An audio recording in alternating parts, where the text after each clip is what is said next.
हर खुशी के मौके पर हम मुँह मीठा कराते हैं, लेकिन वो मिठाई हमारी हेल्दी है कि नहीं, हर कोई नहीं खा सकता। तो आज जो मैं लड्डू लाई हूँ बहुत ही हेल्दी है, इसे डायबिटीज़ वाले भी खा सकते हैं। नमस्ते दोस्तों, बजट की रसोई में आप सभी का स्वागत है। यहाँ पर हमने 100 ग्राम लगभग खजूर लिया है, इसका बीज निकाल दिया है। साथ में इलायची, सौंठ और सफ़ेद तिल और पाव किलो गुड़, उसी के साथ मखाना, काजू, बादाम, किशमिश और साथ में ही हमने 100 ग्राम यहाँ पर गोंद ली।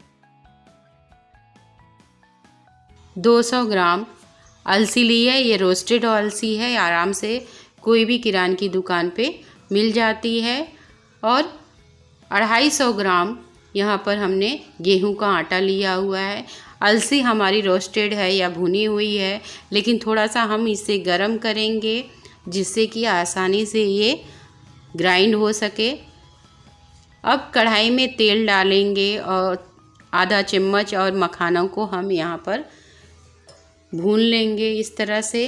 तब तक भूनेंगे जब तक ये क्रिस्पी ना हो जाए। तो ये देखिए क्रिस्पी हो चुका है, इसे निकाल लेंगे। और उसके बाद हमें नेक्स्ट ड्राई फ्रूट को फ्राई करना है। उसके लिए हम कढ़ाई में लगभग 3 से 4 चम्मच बड़ी घी डालेंगे। घी अच्छे से गर्म हो जाएगा, उसमें काजू काफ़ी कम समय लगता है फ्राई करने में, तो हमें फ्राई कर लेना है। काजू निकालने के बाद हमें इसमें बादाम डालेंगे। बादाम को भी ज़्यादा समय नहीं लगता, हल्का सा क्रिस्पी होने के बाद हमें इसे निकाल लेना है घी में से। अब इसमें हम गोंद डालेंगे, लेकिन थोड़ा थोड़ा। ये गोंद को कई जगह डींग भी बोली जाती है, बहुत आसानी से किराने की दुकान पे या डीमार्ट में मिल जाता है। तो इस तरह से घी में हमें अच्छे से भूनना है। ये पापड़ की तरह फूल जाती है, आपने खुद देखा कि ये कितना आसानी से फूल जाती है, पर तेल अच्छा गरम रहेगा तो जल्दी से हमारे फ्राई हो जाती है। तो इसी तरह से हमने सारी गोंद फ्राई करके ली है। उसके बाद हम इसमें गेहूं का आटा डाल देंगे। आटे को हमें धीमी आंच पर अच्छे से भूनना है, बहुत तेज़ आंच पे नहीं भूनेंगे, नहीं तो जल जाएगा और इसका टेस्ट अच्छा नहीं आएगा। यहाँ पर घी हमने लिया हुआ है 2 या 3 चम्मच लगभग। अगर घी की मात्रा यहाँ पर कम पड़ेगी तो हम और ऐड करेंगे। साथ में ही 1 चम्मच हमने यहाँ पर हल्दी डाली है। हल्दी हेल्थ के लिए अच्छी होती है, तो उसी के साथ हम उसे आटे में मिला देंगे और अच्छे से उसके भून लेंगे। घी मुझे थोड़ी कम लग रही थी, तो यहाँ पर हमने 2 चम्मच घी और ऐड कर दिया और अच्छे से गेहूं के आटे को भून लिया। तो ये देखिए अच्छे से भुना गया है, इसकी पंजीरी भी बनती है।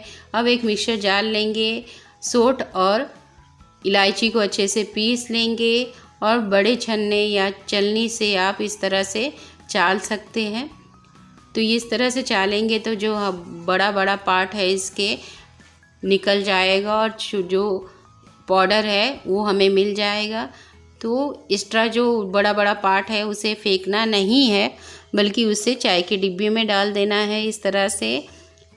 अब उसी मिक्सर जार में हम काजू और बादाम भी पीसेंगे या ग्राइंड करेंगे। ये देखिए ग्राइंड कर लिया है, आप देखेंगे तो ये दरबरा ही है, बहुत बारीक पेस्ट नहीं तैयार किया, पाउडर नहीं बनाया है।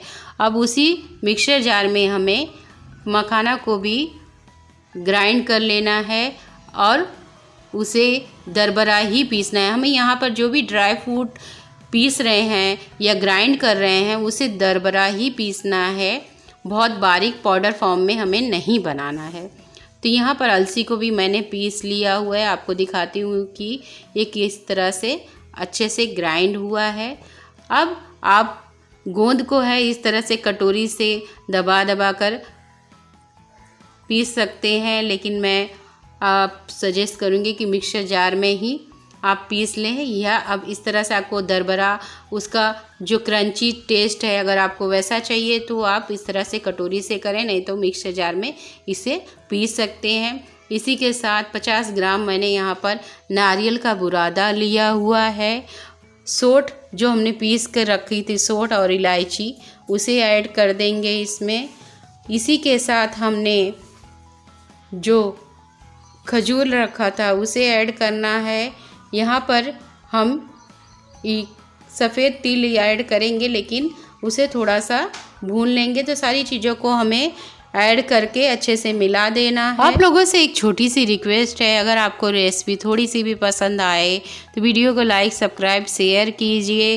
फेसबुक और इंस्टाग्राम पर फॉलो करना भूलिएगा नहीं। अगर आपको रेसिपी अच्छी नहीं लग रही है तो आप मुझे कमेंट कर सकते हैं, वीडियो को डिसलाइक भी कर सकते हैं, लेकिन कमेंट करिए तो हम मुझे पता चलेगा कि मेरी कमियां क्या हैं।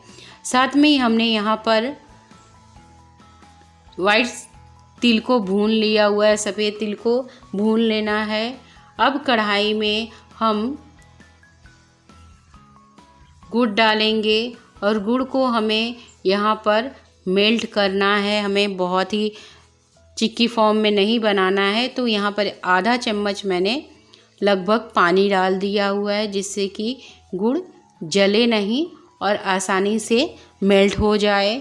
तो हमें इसे धीमी आंच पर अच्छे से मेल्ट होने तक इस तरह से पकाना है। तो ये देखिए मेल्ट हो चुका है हमारा गुड़।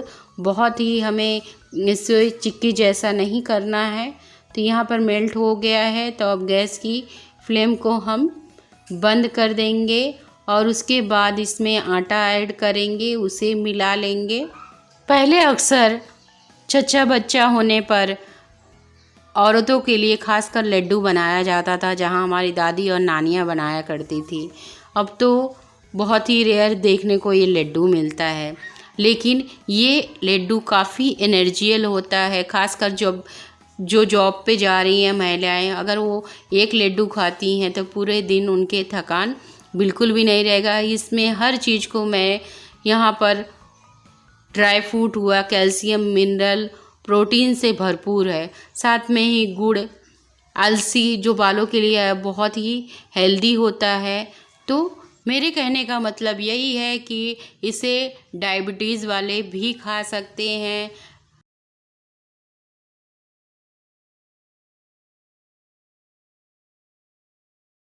तो एनर्जी से भरपूर ये लड्डू है। इस तरह से गरम गरम हमें बांध लेना है। बहुत आसानी से बन जाता है, लेकिन ध्यान रहे कि बहुत ज़्यादा गर्म है। इसे थोड़ा ठंडा होने के बाद बांधें। और अगर आपका जो सामग्री है वो ठंडी हो जाती है तो हल्का गैस धीमा करके इसे फिर से गर्म कर सकते हैं। तो ये देखिए लड्डू हमारा ड्राई फ्रूट वाला बनकर तैयार हो गया। एक और मैं आपको दिखा रही हूँ कितना आसान होता है ये लड्डू बनाना, लेकिन हमें बहुत भारी लगता है कि कैसे बनेगा। तो आज के बाद आपकी ये परेशानी दूर हो गई होगी कि लड्डू सिर्फ दादी नानी नहीं, हम भी बना सकते हैं और वो हेल्दी भी है।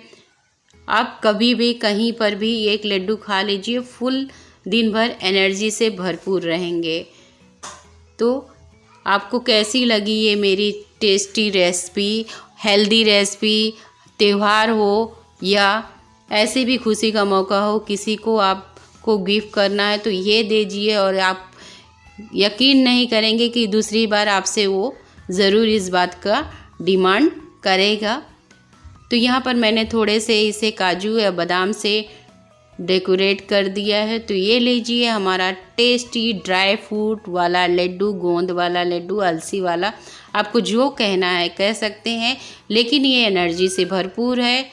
अगर मेरी रेसिपी थोड़ी सी भी आपको अच्छी लगी हो तो वीडियो को लाइक, सब्सक्राइब, शेयर कीजिए और फेसबुक को फॉलो करना ना भूलिए। मिलते हैं नई रेसिपी में।